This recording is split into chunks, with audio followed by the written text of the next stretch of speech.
ఇందులో డెవాప్స్ కాబట్టి, డెవాప్స్ కంటే ముందు కోడింగ్ కాబట్టి, ఫస్ట్ ఒక ప్రొడక్ట్‌ని తయారు చేయాలంటే, మనము దాన్ని కోడింగ్ చేసిన తర్వాత, దాన్ని బిల్డ్ చేసి, దాన్ని మనం రెస్పెక్టివ్ సర్వర్స్‌లో డిప్లాయ్ చేసి, దాన్ని మెయింటైన్ చేస్తూ ఉంటాం. ఇదే ఎటువంటి అప్లికేషన్ తయారు చేసినా పాటించే ఫ్లో. అది మొబైల్ అప్లికేషన్స్ కావచ్చు, వెబ్ అప్లికేషన్స్ కావచ్చు. సో, మరి ఈ క్లౌడ్ డెవాప్స్ అడ్వాంటేజ్ కూడా మనం మాట్లాడుకున్నాము. ఫాస్టర్ ఫీడ్‌బ్యాక్ వస్తుంది. హై లెవెల్ ఆఫ్ సెక్యూరిటీ ఉంటుంది. సో, మీరు నోట్‌బుక్, పెన్ తీసుకొని నేను చెప్పేవన్నిటిని వాటిలో రాసుకోండి. రీకాలింగ్‌కి, రివైజింగ్‌కి ఈజీగా ఉంటుంది.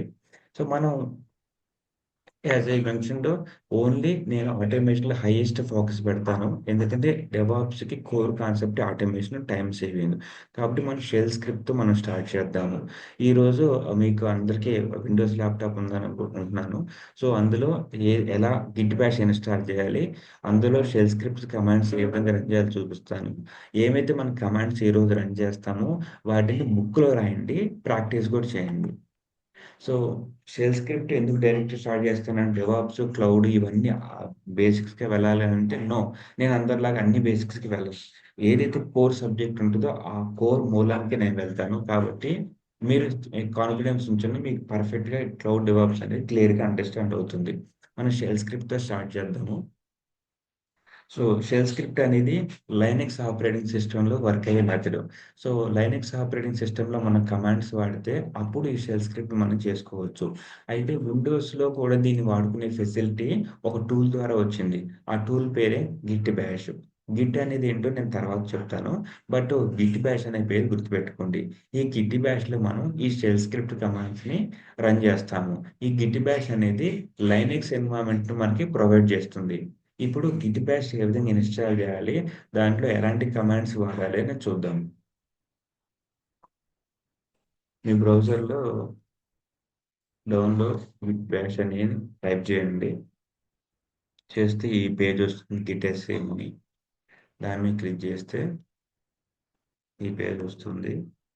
నేను దాన్ని మీకోసం ఇక్కడ పెడతాను. ఈ పేజ్‌లో మీ ఆపరేటింగ్ సిస్టమ్ విండోస్ ఇక్కడ దాని మీద క్లిక్ చేస్తే ఇక్కడ మోస్ట్‌లీ అందరూ వాడే 64 బిట్టే కాబట్టి దీని మీద క్లిక్ చేయండి. అది డౌన్‌లోడ్ అవుతది. డౌన్‌లోడ్ అయిన తర్వాత దాన్ని రైట్ క్లిక్ చేసి ఇన్‌స్టాల్ చేస్తే సరిపోతుంది. సో, నెక్స్ట్ కొట్టి ఇన్‌స్టాలేషన్ అని మీకు తెలుసు కాబట్టి ఆ ప్రొసీజర్‌కి వెళ్ళట్లేదు. ఇప్పుడు స్టార్ట్ బటన్‌లో బ్యాష్‌ని ఓపెన్ చేసి స్టార్ట్ బటన్‌లో బీఏఎస్‌హెచ్ బ్యాష్ అనేది ఓపెన్ చేస్తూ వస్తుందనమాట. ఈ బీఏఎస్‌హెచ్ ఏంటంటే బోర్న్ షెల్ అంటారు. ఈ బోర్న్ షెల్ ఎందుకు అంటే ఇది మనకి లైనక్స్ ఆపరేటింగ్ సిస్టమ్‌లో బోర్న్ షెల్ అనేది కామన్‌గా డిఫాల్ట్‌గా ఉంటుంది. మనకి విండోస్ ఆపరేటింగ్ సిస్టమ్ ఉండదు కాబట్టి, మనం గిట్ బాష్‌ని డౌన్‌లోడ్ చేసుకొని, ఇన్‌స్టాల్ చేసుకుంటే అదొస్తుంది. వచ్చిన తర్వాత ఇన్‌స్టాల్ చేసుకుంటే ఈ విధంగా వస్తుంది. మనకి స్టార్ట్ బటన్ క్లిక్ చేసి బీఏఎస్‌హెచ్ బాష్ అని టైప్ చేస్తే, అప్పుడది ఓపెన్ అవుతుంది. ఇన్‌స్టాల్ అయిపోయిన తర్వాత, అందులో మీరు కొట్టాల్సిన కమాండు పీడబ్ల్యూడీ అంటే మనం ఏ లొకేషన్‌లో ఉన్నామో తెలుస్తుంది. Present working directory. ఆ తర్వాత ఈ డైరెక్టరీలో మనకి ఏమేమి ఫైల్స్ ఉన్నాయి చూస్తే, లిస్ట్ ఆఫ్ ఫైల్స్ అన్నీ మనకి డిస్‌ప్లే అవుతాయి. ఆ తర్వాత స్క్రీన్ క్లియర్ చేయాలంటే, క్లియర్ అని టైప్ చేస్తే ఆ స్క్రీన్ క్లియర్ అయిపోతుంది. ఆ తర్వాత డీఎఫ్ స్పేస్ హైఫన్ హెచ్ అంటే ఈ ఆపరేటింగ్ సిస్టమ్‌లో ఏమైతే డిస్క్స్ ఉన్నాయో, అంటే డ్రైవ్స్ ఏమైతే ఉన్నాయో, అది సి డ్రైవ్ కావచ్చు, డి డ్రైవ్ కావచ్చు. అవి మనకి ఇక్కడ చూపిస్తుంది. ఇవే కమాండ్స్ మనకి లైనక్స్‌లో కూడా యాజ్ ఇట్ ఈజ్ ఉంటాయి. ఎందుకంటే ఇది లైనక్స్ రిప్లికేటెడ్ ఎన్విరాన్మెంట్ కాబట్టి. సో, ఇది డీఎఫ్-హెచ్ ఆ తర్వాత డు-ష్. సో, డు అనే కమాండ్ ఏంటంటే ఒక ఫోల్డర్ యొక్క సైజ్ చూడటానికి వాడతారు. కాబట్టి మనం దానికి స్టార్ ఇవ్వాలి. స్టార్ ఇస్తే ఆ పర్టిక్యులర్ ఫోల్డర్‌లో ఉన్న ఏవైతే ఫైల్స్ గాని, ఫోల్డర్స్ గాని ఉంటాయో వాటి యొక్క అన్నిటి యొక్క సైజ్ ఒస్తాయి. ఇట్లా నేను రూట్ లొకేషన్ నుంచి ఈ కమాండ్ రన్ చేశా కాబట్టి ఆ సైజ్ కాలిక్యులేట్ చేసుకోవడానికి కొంత టైం పడుతుంది. కాబట్టి నేను దాన్ని కాన్సెల్ చేస్తున్నాను. అలా కాకుండా ఒక పర్టిక్యులర్ లొకేషన్‌కి వెళ్దాం. For example downloads. డౌన్‌లోడ్స్‌లో నేను ls-ltr కొట్టినప్పుడు మల్టిపుల్ ఫైల్స్ ఉన్నాయి. వీటి యొక్క సైజ్ నేను చూడటం ఈజీ కాబట్టి డు-ష్ స్టార్ అని కొడితే ఈ ప్రతి ఒక్క ఫైల్ యొక్క సైజ్ అనేది నాకు లెఫ్ట్ సైడ్ కాలమ్‌లో కనబడుతుంది. ఫస్ట్ దానిది 168 కేబీ, ఆ తర్వాత 12 ఎంబీ, ఆ తర్వాత 4 కేబీ, ఈ 4 కేబీ, 4.7 ఎంబీ. ఈ విధంగా మల్టిపుల్ ఫైల్స్ డౌన్‌లోడ్స్ అనే ఫోల్డర్‌లో ఉన్నాయి. మీకు సీడీ అనేది కమాండ్ తెలుసు. సీడీ అంటే చేంజ్ ది డైరెక్టరీ. మనం ఎటువంటి డైరెక్టరీకి వెళ్ళాలంటే, ఆ డైరెక్టరీకి మనం ఈ విధంగా నావిగేట్ అవ్వచ్చు. ఆ డైరెక్టరీ నుంచి బ్యాక్ రావాలంటే CD space 2 dots. So, CD space 2 డాట్‌లని టైప్ చేస్తే మనం ఆ ఫోల్డర్ నుంచి బ్యాక్ వస్తాము. సో, మనం సీడీ అని టైప్ చేసి ఎంటర్ కొడితే మన ప్రొఫైల్ ఎక్కడుందో ఆ లొకేషన్‌కి వెళ్తాము. ఫర్ ఎగ్జాంపుల్ మనం డౌన్‌లోడ్స్ లొకేషన్‌కెళ్ళాము. ఆ తర్వాత అక్కడి నుంచి ఇంకేదైనా ఫోల్డర్‌కెళ్ళామనుకుందాం. ఫర్ ఎగ్జాంపుల్ ఇంకేదైనా ఉందా? ఇక్కడ వేరే ఫోల్డర్ లేదు. ఒక ఫోల్డర్‌కి సరే ఒక ఫోల్డర్ క్రియేట్ చేద్దాం. Mkdir ABCD. Cd ABCD. ABCD అనే ఫోల్డర్‌కి వెళ్ళాను. ఎంకేడీఆర్ అనే కమాండ్ ఫోల్డర్‌ని క్రియేట్ చేయడానికి వాడతారు. ఆ ఫోల్డర్‌లోకి నేను వెళ్ళాను. ఇక్కడ నుంచి నేను డైరెక్ట్‌గా రూట్ లొకేషన్‌కి నా హోమ్ ప్రొఫైల్‌కి రావాలంటే సీడీ అని టైప్ చేసి ఎంటర్ కొడితే వచ్చేస్తాననమాట. సో, అంతకుముందు ఇప్పుడున్న పీడబ్ల్యూడీ కంపేర్ చేద్దాం. పీడబ్ల్యూడీ అంటే ప్రెజెంట్ వర్కింగ్ డైరెక్టరీ. ఇది ప్రెజెంట్ వర్కింగ్ డైరెక్టరీ భానులో ఉన్నాను. అంతకుముందు ఏబీసీడీలోకి ఉన్నాననమాట. ఈ విధంగా మనం డైరెక్టరీని స్విచ్ అవ్వచ్చు. ఇప్పుడు ఒక ఫైల్ ఏ విధంగా క్రియేట్ చేయాలో చూద్దాం. అయితే నేను ఒక టెంపరరీ డైరెక్టరీకి వెళ్తాను. డౌన్‌లోడ్స్‌లోకి వెళ్ళి, ఆ తర్వాత ఏబీసీడీలోకి వెళ్ళి, ఇక్కడ నేను ఈ యాక్టివిటీ చేస్తాను. ఫైల్ క్రియేషన్ కాబట్టి టచ్ కమాండ్ వాడాలి. టచ్ కమాండ్‌కి ఏబీసీడీ.టీఎక్స్టీ అని ఇస్తే ఆ ఫైల్ అనేది అక్కడ క్రియేట్ అవుతుంది. క్రియేట్ అయిన ఫైల్ మనం చూడాలి అంటే ls-ltr కొడితే తెలుస్తుంది. ఇక్కడ ls-ltrలో స్టార్టింగ్ చూడండి. ఇక్కడ ఈ ఫైల్ పర్మిషన్స్ అంటారు. ఇది యూజర్ 1 అని ఉంది. గ్రూప్ భాను అని ఉంది. ఆ తర్వాత ఏదో రాండమ్ నంబర్ ఒకటి ఇస్తుంది ఇది. ఆ తర్వాత డేట్ మే 7థ్ క్రియేట్ అయింది. 7/20 క్రియేట్ అయింది. ఫైల్ నేమ్ అన్నమాట. సో, ఇప్పుడు ఆ ఫైల్ నేను డిలీట్ చేయాలంటే ఆర్ఎం స్పేస్ ఏబీసీడీ.టీఎక్స్టీ అని కొడితే సరిపోతుంది. మనం ఏదైనా ఫైల్ ఉన్నప్పుడు ఆ ఫైల్ నేమ్ అనేది పూర్తిగా టైప్ చేయాల్సిన పని లేదు. మళ్ళొకసారి చూపిస్తాను. ఏబీసీడీ అనేది క్రియేషన్ అనేది. సో, టచ్ స్పేస్ ఏబీసీడీ.టీఎక్స్టీ చేసినప్పుడు మనకి ఒక ఫైల్ క్రియేట్ అవుతుంది. ఆ ఫైల్‌ని మనం టైప్ చేయకుండా ఓపెన్ చేయాలంటే ఫర్ ఎగ్జాంపుల్ అని టైప్ అంటే మన కీబోర్డ్‌లో ట్యాబ్ కొడితే ఏబీసీడీ అక్కడ వచ్చేస్తుంది. ఆర్ఎం అనే కమాండ్ కొడితే దాన్ని డిలీట్ చేస్తుంది. ఆర్ఎం అనేది రిమూవ్ అనమాట. అదే ఒక ఫోల్డర్ ఏ విధంగా క్రియేట్ చేయాలో చూద్దాం. MKDR ABCD. ఇప్పుడు folder creation. RM space ABCD వాడితే అది డిలీట్ చేయలేదు. ఎందుకంటే డైరెక్టరీని డిలీట్ చేయడానికి ఆర్ఎం కమాండ్ సరిపోదు. దానికి -ఆర్ఎఫ్ ఆ ఎఫ్ అంటే ఫోర్సు బట్ ఏబీసీడీ. ఈ విధంగా పెట్టినప్పుడు డైరెక్టరీ కూడా డిలీట్ అవుతుంది. ఇప్పుడు నేను స్క్రీన్‌ని క్లియర్ చేస్తాను. ఇది క్లియర్ ద స్క్రీన్ అన్నమాట. సో, ఫైల్ ఆపరేషన్స్ చూసాము. ఒక ఫైల్ క్రియేషను, ఫైల్ డిలీషను చూసాము. ఇప్పుడు ఫైల్ పర్మిషన్స్ కూడా ఇందాక చూసాము. మళ్ళీ ఒకసారి క్రియేట్ చేద్దాం. Touch ABCD TXT MKDIR ABCD clear. So, ఇక్కడ మనం చూస్తే ఒక ఫైలు, ఒక డైరెక్టరీ క్రియేట్ అయ్యాయి. ఫైల్‌కి ఉన్న పర్మిషన్స్ చూడండి. డైరెక్టరీకి ఉన్న పర్మిషన్స్ చూడండి. స్టార్టింగ్‌లో డి ఉంటే డైరెక్టరీ. స్టార్టింగ్‌లో డి లేకపోతే అది ఫైల్ అన్నమాట. సో, ఆ ఫైల్ ఎప్పుడు క్రియేట్ అయిందో మనం చూడాలంటే సో, స్టార్ట్ స్పేస్ ఏబీసీడీ.టీఎక్స్టీ మనం కొట్టినప్పుడు ఎప్పుడు ఫైల్ క్రియేట్ అయింది, ఎప్పుడు మోడిఫై అయింది, ఎప్పుడు చేంజ్ అయిందో ఆ టైమింగ్స్ అనేవి మనకిక్కడ డిస్‌ప్లే అవుతాయి. సో, ఇప్పుడు మళ్ళీ నేను స్క్రీన్‌ని క్లియర్ చేస్తాను. మీరెప్పుడైతే ఒక లైనక్స్ సిస్టమ్‌లోకి లాగిన్ అవుతారో, అప్పుడు లాగిన్ అయిన తర్వాత పీడబ్ల్యూఎన్ కమాండ్ కొట్టాలి. అప్పుడు మనకి ప్రెజెంట్ వర్కింగ్ డైరెక్టరీ ఎక్కడున్నామో తెలుస్తుంది. ls-ltr కొడితే అది ఆ డైరెక్టరీలో ఏం ఫైల్స్ ఉన్నాయో తెలుస్తుంది. పీడబ్ల్యూడీ, ls-ltr కమాండ్స్ అనేది most common, most repeatedly used. మీరు మ్యాండేటరీగా వాటిని వాడాల్సిందే. ఇప్పుడు నేను లైనక్స్‌లో ఏవైతే కమాండ్స్ చెప్తానో వాటన్నిటిని మీరు భర్తీ చేయాల్సిందే. There is no other alternative. So, ఇప్పటి వరకు ఈ కమాండ్ చూసాం. నెక్స్ట్ ఒక ఫైల్‌లో అంటే ఏబీసీ.టీఎక్స్టీ అనే ఫైల్‌లో ఏ విధంగా మోడిఫై చేయాలి అనేది చూద్దాం. సో, మనం జనరల్‌గా ఏదో ఒక ఫైల్‌ని మోడిఫై చేయాలంటే గిట్ బాష్‌లో కాకుండా నోట్‌ప్యాడ్ ప్లస్ ప్లస్ గాని, నోట్‌ప్యాడ్ గాని వాడుతుంటాం. కానీ లైనక్స్‌లోకొచ్చేసరికి మనం విఐ ఎడిటర్ అని ఉంటుంది. కాబట్టి విఐ అనేది టైప్ చేసి ఏబీసీడీ.టీఎక్స్టీ అని కొడితే ఆ ఫైల్‌ని మనం ఎడిట్ చేయడానికి కుదురుతుంది. విఐ ఎడిటర్‌ని వాడాలంటే కాదు. ఇంకా మల్టిపుల్ ఎడిటర్స్ ఉన్నాయి. But mostly used VI editor కాబట్టి మనం దాన్నే వాడదాము. జిఏ ఎడిటర్ అని ఇంకోటుంది. బట్ దానికి నేను వెళ్ళట్లేదు. ఎందుకంటే అది కాంప్లెక్స్ అనమాట. విఏ ఎడిటర్ మనం నేర్చుకుందాము. విఏ ఎడిటర్ కొట్టినప్పుడు ఫస్ట్ అది ఓపెన్ అయిన తర్వాత మీరు ప్రెస్ చేయాలి కీబోర్డ్‌లో. ఎందుకంటే విఏ ఎడిటర్ ఓపెన్ చేస్తే దీంట్లో 2 మోడ్స్ ఉంటాయి. ఇన్సర్ట్ మోడ్, ఎస్కేప్ మోడ్ అంటే కమాండ్ మోడ్. సో, ప్రెస్ చేస్తే మనల్ని అవి రాసుకోవడానికి అవకాశం ఇస్తుంది. ఆహ్, సో, ప్రెస్ చేసిన తర్వాత దాంట్లో రాసిన తర్వాత ఎస్కేప్ మరి మీరు కీబోర్డ్‌లోని ఎస్కేప్ క్లిక్ చేసి కోలన్ టైప్ చేసి డబ్ల్యూక్యూ సిమెట్రీ. మీరు లెఫ్ట్ సైడ్ డౌన్ బార్‌లో మీరు చూస్తే కోలన్ డబ్ల్యూక్యూ ఎక్స్‌క్లమేటరీ అని పడుతుంది. అది పడిన తర్వాత ఎంటర్ కొట్టాలి. అప్పుడు ఆ ఫైల్ సేవ్ అవుతుంది. మళ్ళొకసారి రిపీట్ చేస్తాను. నేను షెల్ స్క్రిప్ట్‌ని డైరెక్ట్‌గా మీకు చెప్తున్నాను.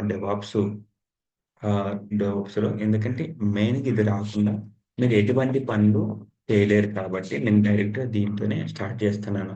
అందరిలాగా షెల్ స్క్రిప్ట్ అంటే ఈ విధంగా ఉంటే ఫర్ లూప్స్ ఉంటే అది ఇది అని నేను దాంట్లో మొదలుపెట్టట్లేదు. ఏదైతే మ్యాండేటరీగా కోర్ కాన్సెప్ట్ మీకు అండర్‌స్టాండ్ అవ్వటానికి కావాలో వాటిని మీకు టచ్ చేస్తున్నాను కాబట్టి మీరు కంగారు పడొద్దు. దీన్ని మల్టిపుల్ టైమ్స్ మీరు ప్రాక్టీస్ చేయండి. మీకు ఆటోమేటిక్‌గా వచ్చేస్తుంది. ఎందుకంటే మీరు ట్రెడిషనల్ వేలో కోర్స్ నేర్చుకోవాలంటే టైం పడుతుంది. ఆ టైంని సేవ్ చేయటానికి నేను ఫాస్ట్ ఫార్వర్డ్‌గా ఈ విధంగా చెప్తున్నాను. కొంచెం అండర్‌స్టాండ్ చేసుకొని ఫోకస్ పెట్టి నేర్చుకోండి చాలు. సో, ఖచ్చితంగా బుక్‌లో రాయండి. బుక్‌లో రాస్తేనే మీకు గుర్తుంటాయి. మీరు 20 ఇయర్స్ తర్వాత మర్చిపోవచ్చు. బుక్‌లో రాస్తే 1 ఇయర్ తర్వాతైనా అలా ఉంటుంది. మీ పిల్లలు చెప్పకుండా ఉంటే. సో, ఇక్కడ ఏబీసీడీ.టీఎక్స్‌టీని ఎలా మోడిఫై చేయాలో ఒకసారి చూసాము. ఇప్పుడు మళ్ళీ ఒకసారి చూద్దాం ప్రాక్టీస్ కోసం. అప్ యారో కొడితే వీఏ స్పేస్ ఏబీసీడీ.టీఎక్స్‌టీ. సో, మనం ఓపెన్ చేస్తే మనకి ఈ లైన్స్ కనపడ్డాయి. ఇప్పుడు మనం ఏదైనా రైట్ అని నేను రాస్తే అక్కడ ఆహ్, యాహ్! ఏదో ఒకటి రాండమ్‌గా పడుతుంది. కానీ మనం రాసేటప్పుడు ముందుగానే ఫస్ట్ ప్రెస్ చేయాలి. ప్రెస్ చేయకుండా రాస్తే అది ఆహ్, సరిగ్గా ఇన్సర్ట్ అవ్వదు డేటా. కాబట్టి ఎప్పుడైతే V8ను అట్లా పెట్టిన తర్వాత కమాండ్ రన్ చేసి ఎంటర్ కొట్టిన తర్వాత రాయాలనుకుంటే ఫస్ట్ ప్రెస్ చేయండి. మీకు ప్రెస్ చేసిన వెంటనే లెఫ్ట్ సైడ్ డౌన్ కార్‌లో ఇన్సర్ట్ అని చూపిస్తుంది. అప్పుడు మీరు రాయడానికి ఎలో అన్నట్టనమాట. అప్పుడు ఆ కర్సర్‌ని లాస్ట్‌గా మూవ్ చేసి ఎంటర్ కొట్టి this is the second line అని టైప్ చేసింది. మీరు రాయటం అయిపోయిన తర్వాత అప్పుడు ఎస్కేప్ కొట్టాలి. అప్పుడు లెఫ్ట్ సైడ్ డౌన్ కార్నర్‌లోని ఇన్సర్ట్ అనేది ఎళ్ళిపోతుంది. ఎళ్ళిపోయిన తర్వాత ఎస్కేప్ క్లిక్ చేసిన తర్వాత అప్పుడు మీరు టైప్ చేయండి. ఏం టైప్ చేస్తారు? కోలన్ మీరు లెఫ్ట్ సైడ్ డౌన్ కార్నర్ చూడండి. కోలన్ డబ్ల్యూక్యూ ఎక్స్‌క్లమేటరీ అని వస్తుంది. దాన్ని మీరు ప్రెస్ చేస్తే మళ్ళీ సేవ్ అవుతుందది. ఇప్పుడు ఆల్రెడీ రాసిందాన్ని ఏ విధంగా డిలీట్ చేయాలో కంటెంట్ చూద్దాం. ఇప్పుడు మళ్ళీ దీంట్లోకొచ్చాం గదా! ఫర్ ఎగ్జాంపుల్ సెకండ్ లైన్ మనం డిలీట్ చేద్దాం అనుకుందాం. అప్పుడు ఎస్కేప్ అని మీరు క్లిక్ చేసిన తర్వాత ఆహ్, డి కీబోర్డ్‌లో డి అనే పదం డి అంటే డల్లార్స్. డీని 2 సార్లు మనం ప్రెస్ చేస్తే ఆ లైన్ వెళ్ళిపోతుంది. సో, మనం మోడిఫికేషన్ చేయటం అయిపోయిన తర్వాత మళ్ళీ ఎస్కేప్ కొట్టి మళ్ళీ కోలన్ డబ్ల్యూక్యూ ఎక్స్‌క్లమేటరీ అని ఎంటర్ కొట్టాలి. ఒకవేళ మీరు మోడిఫై చేసింది మీకు నచ్చలేదు, నేను సేవ్ చేయకుండా బయటికి రావాలి అనుకుంటే అప్పుడు ఎస్కేప్ డబ్ల్యూ డబ్ల్యూ అవసరం లేదు ఇక్కడ. ఓన్లీ క్యూ ఎక్స్‌క్లమేటరీ అంటే కోలన్ క్యూ ఎక్స్‌క్లమేటరీ అని పెడితే చాలు. అది సేవ్ అవ్వకుండా బయటికి వస్తుంది. ఇప్పుడు ఏబీసీడీ.టీఎక్స్టీలో ఏం కంటెంట్ ఉందో చూద్దాం.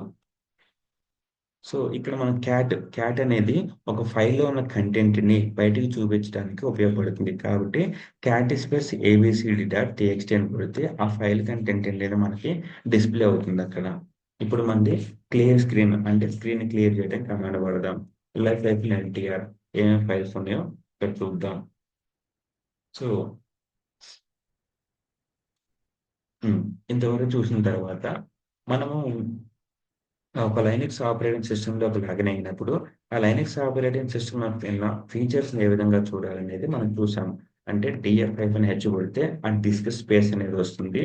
-హెచ్ కొడితే ఆ మెమరీ ఎంత వస్తుంది. ఇక్కడ ఫ్రీ కమాండ్ వర్క్ అవుతున్నట్లేదు. బట్ -హెచ్ అనేది లైనక్స్ ఆపరేటింగ్ సిస్టమ్‌లో ఉన్న మెమరీ ఎంతుందో చూడటానికి ఉపయోగపడే కమాండు. ఇది విండోస్ ఆపరేటింగ్ సిస్టమ్ కాబట్టి ఈ ఒక్క కమాండ్ వర్క్ అవ్వట్లేదు. సో, బట్ ఈ కమాండ్ అనేది కరెక్టే. ఈ కమాండ్స్ అన్ని మీరు ప్రాక్టీస్ చేయండి. ఇప్పుడు మనం ఆహ్, ఏబీసీడీ టీఎక్స్‌ని మళ్ళీ మోడిఫై చేద్దాం. ఏబీసీ.టీఎక్స్‌టీ ఓకే. ఇప్పుడు మనం ఏబీసీ.టీఎక్స్‌టీలో కొత్త లైన్ రాద్దాం. ఏం రాద్దామంటే ఇందులో సెకండ్ లైన్ అని రాశాను. ఇప్పుడు నేను ఏబీసీడీ.టీఎక్స్‌టీని ఓపెన్ చేయకుండానే దాంట్లో ఉన్న కంటెంట్ చూడాలంటే క్యాట్ కమాండ్ ఎలా వాడాలో మనం చూసాము. ఇప్పుడు ఆ సెకండ్ అనే పదాన్ని తీసేసి థర్డ్ అనే పదాన్ని అక్కడ ఏ విధంగా పెట్టాలని చూద్దాం. దానికి మనం వాడేది ఎస్‌సీడీ. ఎస్‌సీడీ అంటే స్ట్రీమ్ లైన్ ఎడిటర్ అంటారు. ఇది ఏం చేస్తదంటే మనం ఎలాంటి ఫైల్ ఆపరేషన్స్ ఒక ఫైల్ మీద చేయాలన్నా ఎస్‌సీడీ కమాండ్, ఇంకో కమాండ్ ఉంటది సీయూటీ కట్ అని. ఈ 2 కమాండ్స్‌ని మనం వాడుకోవాలి. ఈ రెండిటి గురించి పక్కాగా మీకు రావాలి. బై హార్ట్ చేయాల్సిందే సింటాక్స్‌ని. ఓకే. ఎస్‌సీడీ కమాండ్‌లో -i పెట్టినప్పుడు ఓనర్‌షిప్ అనమాట. అంటే ఏబీసీ.టీఎక్స్‌టీ ఫైల్ మీద ఎటువంటి ఫైల్ ఆపరేషన్ చేసుకోవాలన్నా నేను దానికి అప్రూవల్ ఇస్తాననే ఉద్దేశ్యం అనమాట. సో, అలా కాకుండా ఎస్‌సీడీ-ఈ పెట్టారనుకోండి ఓన్లీ యాక్టివేటింగ్ చేస్తుంది గానీ దాంట్లో కంటెంట్‌ని మోడిఫై చేయదు. మనకు అవుట్‌పుట్‌లో చూపిస్తుంది అంతే తప్ప మోడిఫై చేయదు. సో, -i పెట్టి మనం చేయాలి. ఇప్పుడు ఒక ఫైల్‌లో ఏబీసీ.టీఎక్స్‌టీలో సెకండ్ అనే పదం ఏదైతే ఉందో దాన్ని తీసేసి నేను థర్డ్ అనే పదాన్ని ఇస్తాననమాట. So, -i single quote S అంటే సబ్‌స్టిట్యూట్ సెకండ్ అనే పదాన్ని తీసేసి థర్డ్ అనేది ఇచ్చేసి అది ఎన్ని లొకేషన్స్‌లో ఉన్నా సరే తీసేయమని నేను చెప్తున్నాను. ఇప్పుడు చూద్దాం ఏం జరిగిద్దో. ఇప్పుడు క్యాట్ చూస్తే చూడండి. సెకండ్ అనే పదం కాస్త పోయి థర్డ్ అనే పదం అక్కడికి వచ్చేసింది. అంటే ఏం చేశానంటే రీప్లేస్ చేశాను. ఫైండ్ అనే రీప్లేస్ మనం ఎలాగైతే నోట్‌ప్యాడ్ ప్లస్‌లో వాడతామో అదే విధంగా ఇక్కడ మనం ఆటోమేషన్ కమాండ్ ద్వారా మనం చేశాము. ఇప్పుడు కట్ అనే కమాండ్ ఏ విధంగా వాడాలో చూద్దాం. కట్ అంటే కాలమ్ వైస్ ఉన్నాయి కంటెంట్‌ని డిస్‌ప్లే చేస్తుంది. కాలమ్ వైస్ ఆపరేషన్ చేయడానికి దీన్ని బాగా వాడతారు. సో మనకి ఈ ఏబీసీ.టీఎక్స్‌టీలో ఓన్లీ కాలమ్ వైస్ ఏమైతే ఫైల్స్ ఉన్నాయో వాటిని ఏ విధంగా చూడాలో దీంట్లో చూద్దాం. పి అంటే ప్రింట్ డిస్‌ప్లే చేస్తుంది. అయితే నేను డెలిమిటర్ వాడతాను. ఆహ్, డెలిమిటర్ ఏంటంటే ఇక్కడ స్పేస్ సింగిల్ కోట్ స్పేస్ -1 ఏబీసీ.టీఎక్స్‌టీ ఇక్కడ మీరు చూస్తే ఆహ్, సెకండ్ లైన్‌లో మనం సెకండ్ అనే పదాన్ని తీసేసి థర్డ్ అని పెట్టాం గదా! థర్డ్ పక్కన లైన్ అని ఉండాలి. కానీ అది పోయింది. ఎందుకు పోయిందంటే దాని ఉద్దేశ్యం ప్రకారం ఓన్లీ ఫస్ట్ లైన్ మాత్రమే ప్రింట్ చేయాలి గాబట్టి దీన్నంతా ఫస్ట్ లైన్ అనుకుంది.